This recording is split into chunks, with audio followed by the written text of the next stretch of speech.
Olá, meus amigos e amigas.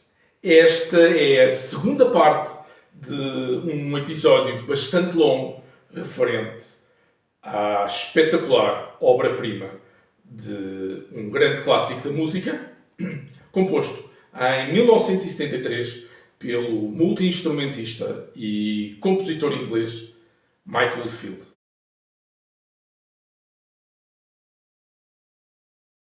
Certamente que muitos de vocês viram a primeira parte, em que eu trouxe à memória o filme O Exorcista, cuja banda sonora contém a parte inicial de Tubular Bells e que é inconfundível.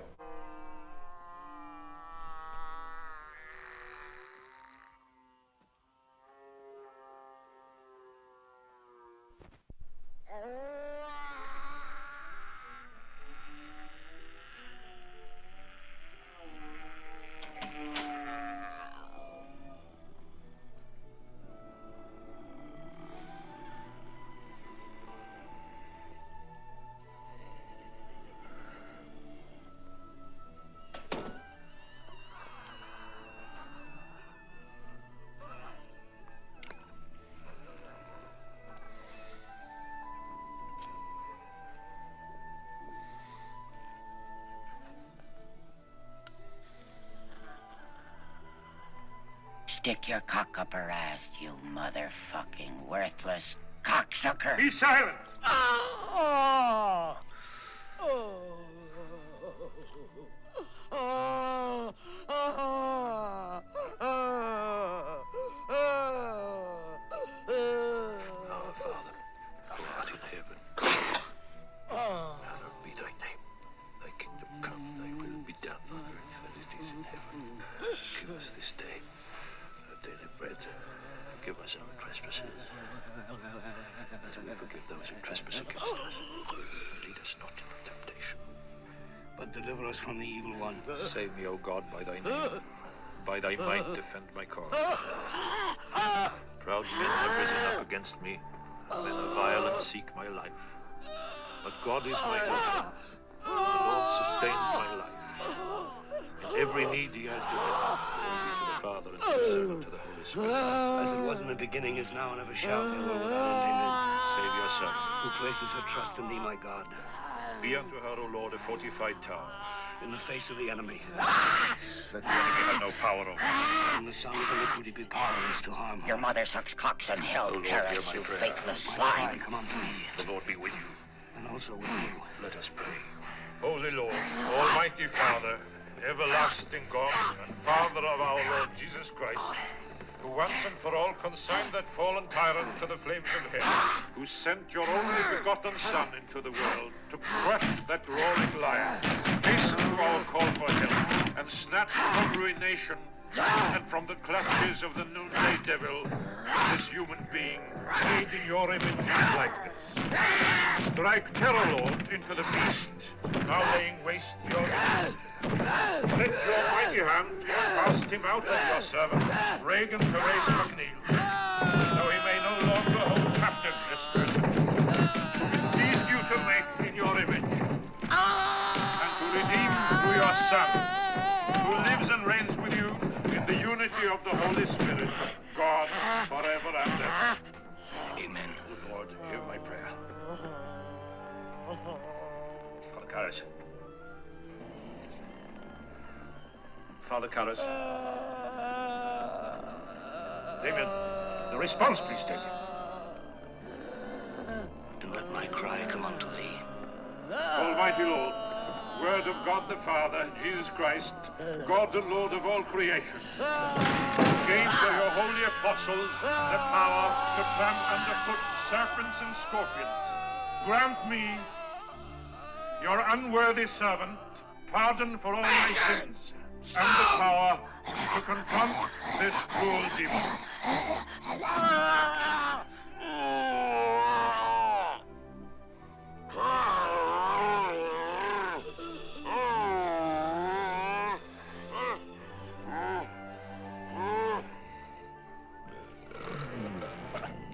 See the cross of the Lord.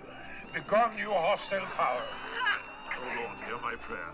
Let my cry come unto thee. The Lord be with you. Also with you.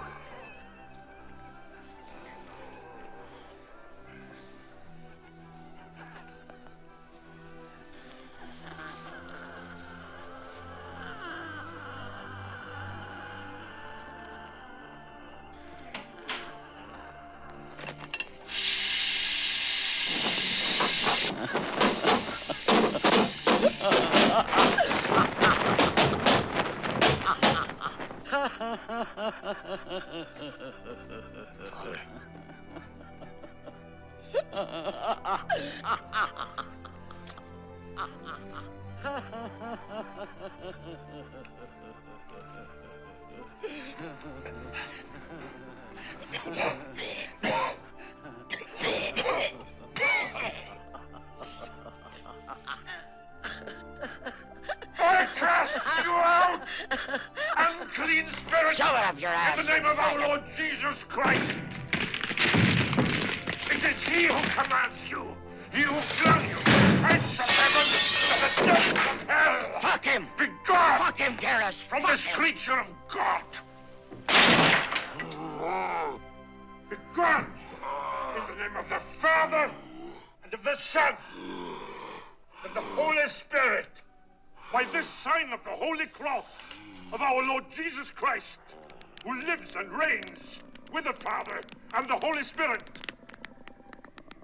Damien, Amen. God, defender of the human race.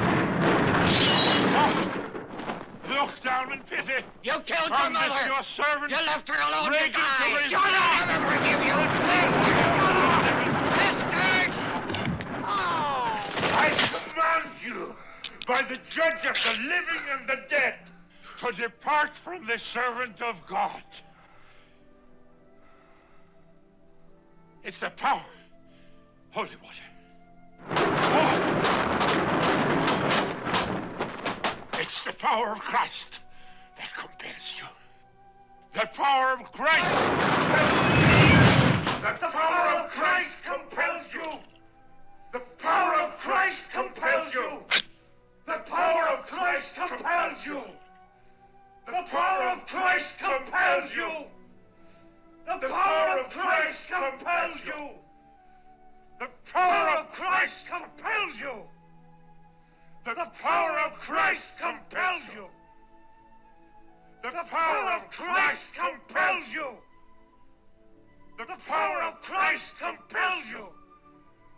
The power of Christ compels you.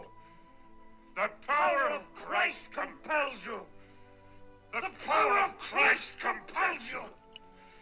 The power of Christ compels you. He brought you low by his blood-stained cross. Do not despise my command because you know me to be a sinner.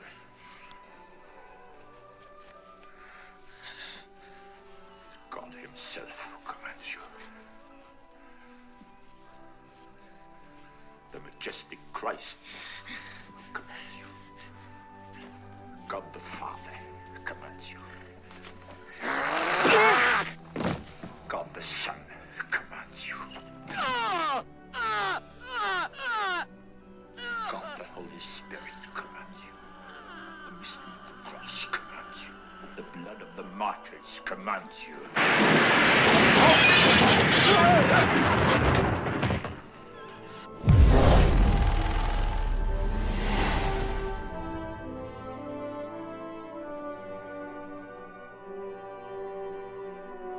Por isso, coloquei um pequeno excerto no início para fazer a ponte com o disco.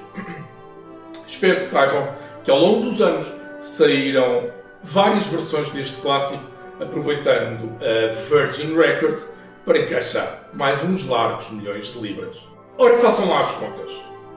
Tubular Bells vendeu até o momento cerca de 20 milhões de cópias. Se cada disco custar 13 ou 15 libras, ao preço atual, o resultado será o de uma faturação de quanto? Pelo menos 300 milhões de libras, correto? Pois é, Richard Branson encaixa 300 milhões em 50 anos, o que dá cerca de 6 milhões de libras por ano, e isto só à conta de Michael Oldfield e do que ele fez quando era um puto de 19 anos. Seja como for, é um disco que eu aprecio imenso e coloco bastantes vezes para tocar e ouvir. Tal como eu vos disse então na primeira parte, existem várias versões de Tubular Bells como forma de fazer render o filão para a editora. Normalmente o que elas fazem, as editoras, sobretudo com discos mais clássicos, é lançar edições comemorativas, edições especiais e até best-ofs, não é? Edições estendidas com faixas extra, demos ou até studio outtakes. Agora fez-me rir a ideia de um best-of de Tubular Bells.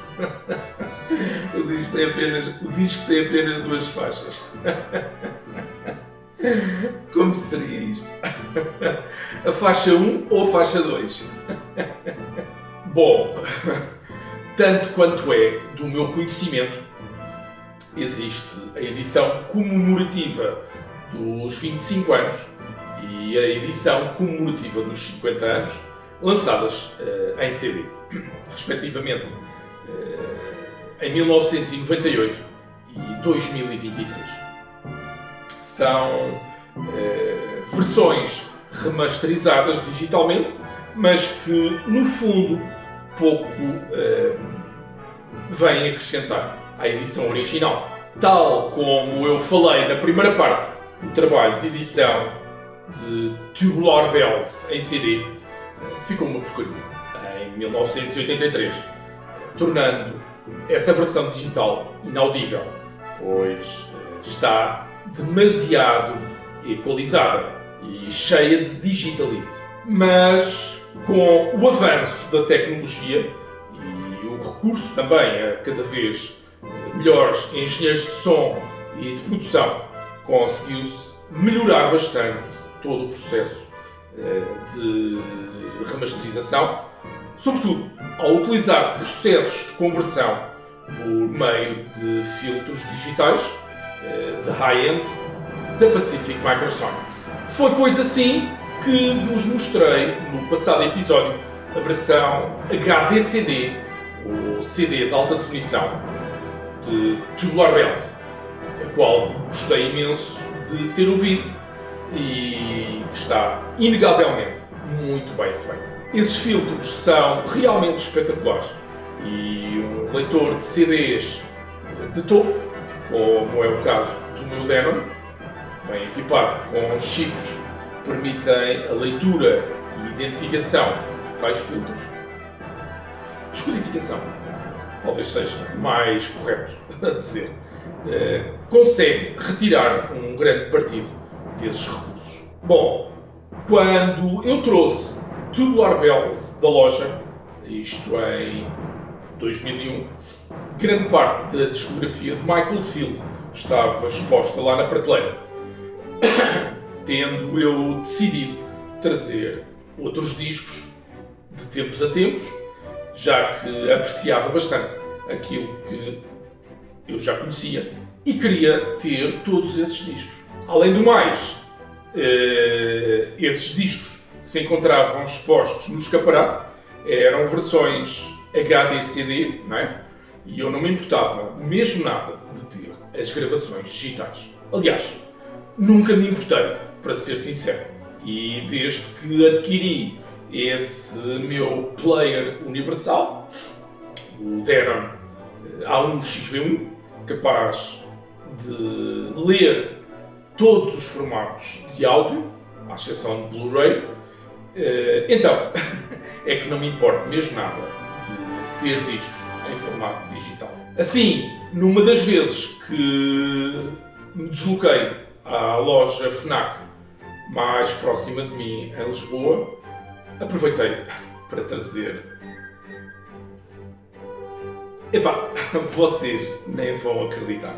Conseguem imaginar uma versão orquestral de um disco instrumental. O que vos parece isto?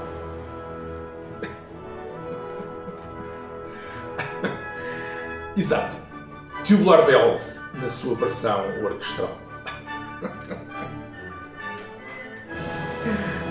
Quem diria, amigos e amigas, que este clássico tem uma versão interpretada pela Royal Philharmonic Orchestra, a fabulosa Orquestra Filarmónica Inglesa, tão conhecida.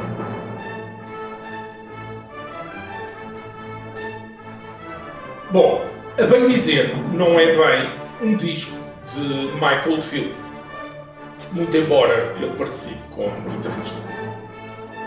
Mas o que vos parece esta ideia de fazer uma cover de um clássico instrumental? Já agora, conhecem isto? Ou têm na vossa coleção? Não deixem de manifestar a vossa opinião aqui, ok?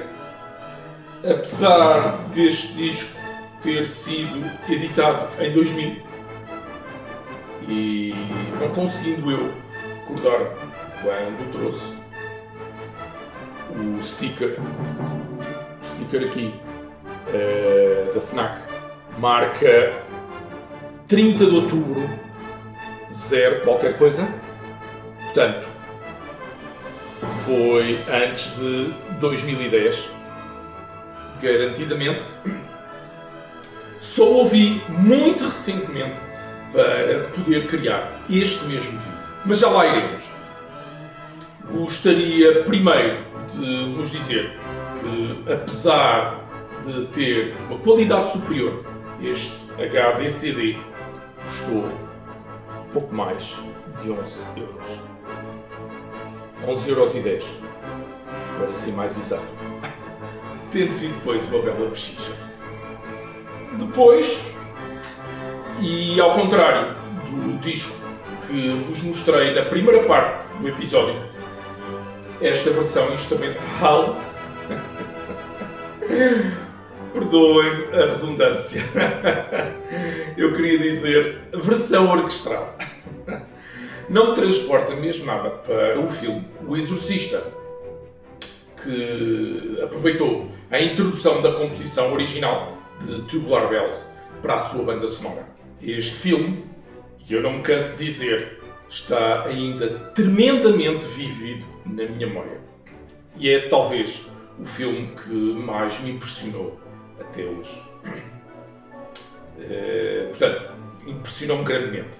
Há momentos que não saem da minha cabeça, como o da miúda Regan, já possuída, a descer as escadas ao contrário, tal qual como um animal, e ameaçando perentoriamente o convidado também dela, enquanto urinava. E tu vais morrer lá em cima no quarto. Ou os cães a lutar, próximo das escavações no deserto, onde se encontrava um velho padre exorcista, ao descobrir o medalhão do demónio Pazuzu, que assim o libertou.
Eu assisti a este filme em casa, provavelmente quando teria 11 ou 12 anos de idade.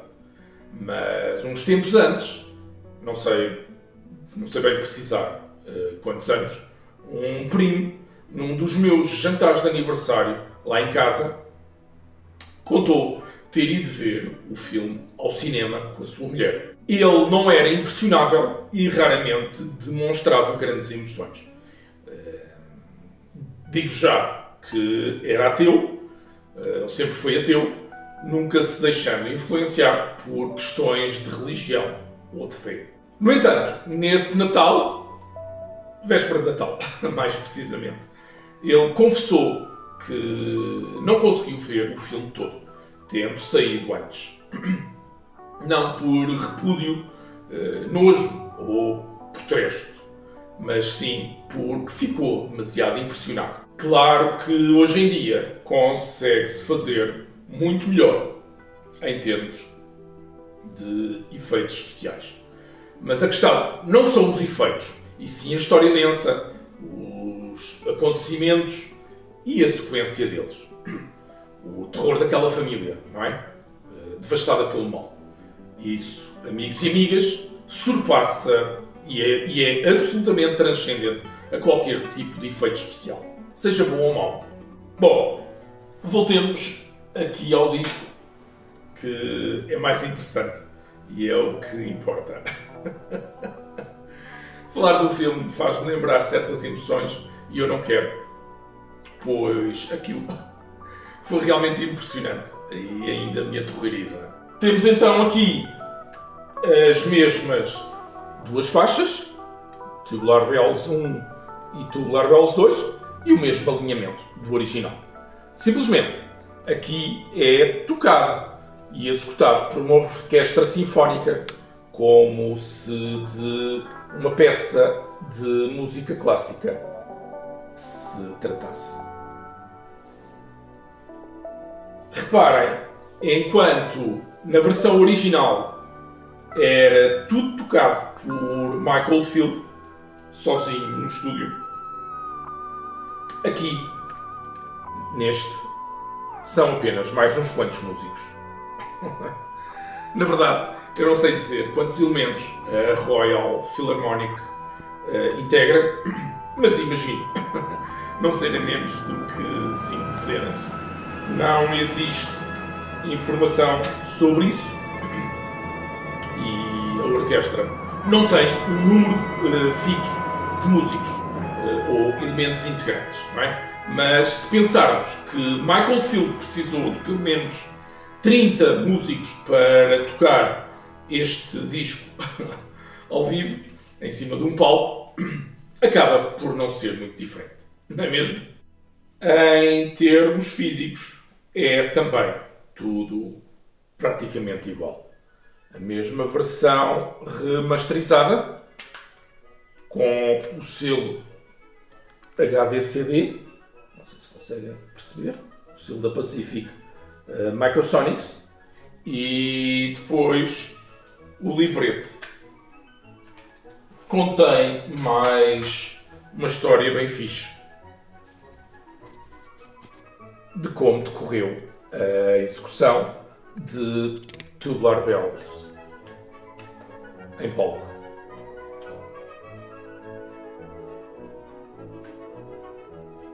Fala também sobre Michael Oldfield.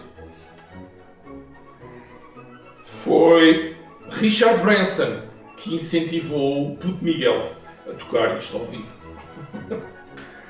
Afinal de contas, não era assim tão ingênuo quanto seria de supor à partida. Para quem ainda não sabe, Richard Branson é o dono da Virgin Records, a editora de longa data de Michael Oldfield. Ainda antes deste disco ter sido gravado, a Royal Philharmonic Orchestra tocou Tubular Bells no Royal Albert Hall, talvez como forma de ensaio, para ver qual a receptividade do público. Em termos musicais, Tubular Bells 1, parte 1 e parte 2 não são muito diferentes da versão original.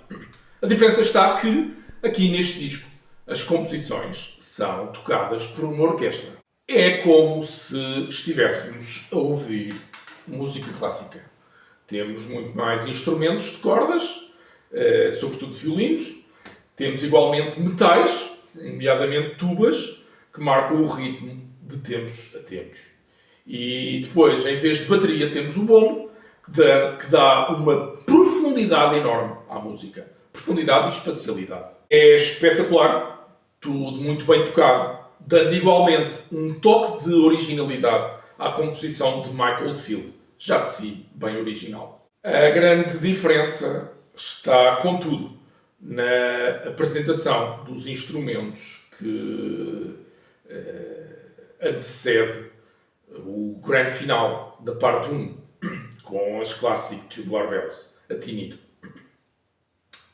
Aqui é inexistente, na versão orquestral, simplesmente tocada por todo o naipe de violinos. Para mim, talvez seja o ponto menos bom deste disco.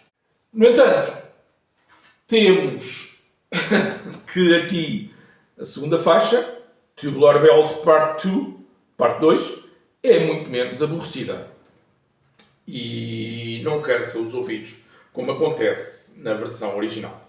Portanto, aqui, na versão orquestral, aprecio muito mais esta faixa do que a parte 1. É como se eu estivesse a ouvir um disco de música clássica, bem gravado e espetacularmente tocado.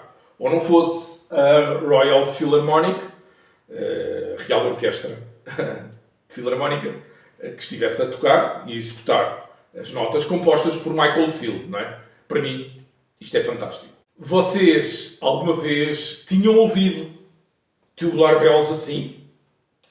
Comparações são inevitáveis e, naturalmente, não há como não o fazer. Espero que seja do vosso agrado, caso nunca tenham investido cerca de 50 minutos a ouvir esta peça, um clássico em música clássica. Espero igualmente que este vídeo seja também do vosso agrado, querendo eu agradecer-vos ainda o tempo que lhe dedicaram a ver e a conhecer mais um disco. E já sabem que no próximo episódio o próximo episódio irá trazer a terceira parte de Tubular Bells. Bem-ajam e boas audições para todos e todas vocês. Fiquem bem desde o interior de Portugal, onde me encontro, e de onde espero poder iniciar brevemente a transformação aqui deste espaço num auditório e showroom para Francis Audio Demo. Até breve!